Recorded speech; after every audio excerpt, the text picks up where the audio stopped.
আসসালামু আলাইকুম। সাপ্তাহিক চাকরির খবরে আপনাকে স্বাগত। আজকের ভিডিওর মাধ্যমে জেনে নেব যে এই সপ্তাহে কি চাকরি নিয়োগ রয়েছে। তো ধৈর্য সহকারে সবাই পুরো ভিডিওটি দেখবেন এবং এখান থেকে জেনে নেবেন কোন পদে আপনারা আবেদন করতে পারবেন। এজন্য আপনাকে পুরো ভিডিওটি দেখতে হবে।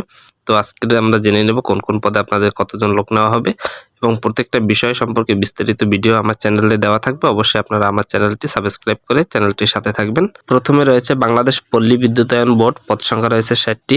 সেনা সদর ইএনসি শাখায় পদ সংখ্যা রয়েছে 190টি। গৃহায়ন ও গণপূর্তি মন্ত্রণালয় পদ সংখ্যা রয়েছে 42টি। রাজশাহী উন্নয়ন কর্পোরেশন পদ সংখ্যা রয়েছে 18টি। সাউথ ইস্ট ব্যাংক পিএলসি পদ সংখ্যা রয়েছে 160টি। প্রতিরক্ষা মন্ত্রণালয়ে চাকরি পদ সংখ্যা রয়েছে 99টি। যুব উন্নয়ন অধিদপ্তর পদ সংখ্যা রয়েছে 120টি। সাময়িক হাসপাতাল সাভার ইমার্জেন্সিতে পদ সংখ্যা রয়েছে 14 জন।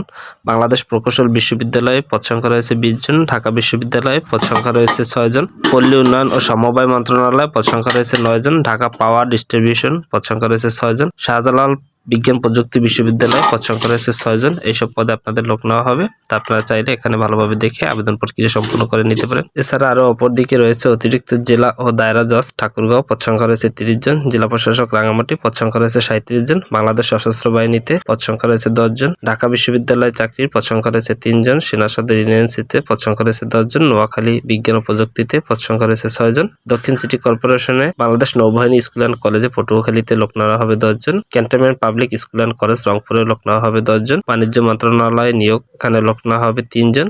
বাংলাদেশ প্রকৌশল বিশ্ববিদ্যালয়, এখানে লোক নেওয়া হবে 7 জন। ক্যান্টনমেন্ট পাবলিক স্কুল অ্যান্ড কলেজে লোক নেওয়া হবে 3 জন। রুমাল পাওয়ার কোম্পানিতেও লোক নেওয়া হবে। নোয়াখালী পল্লী বিদ্যুৎ সমিতিতেও লোক নেওয়া হবে।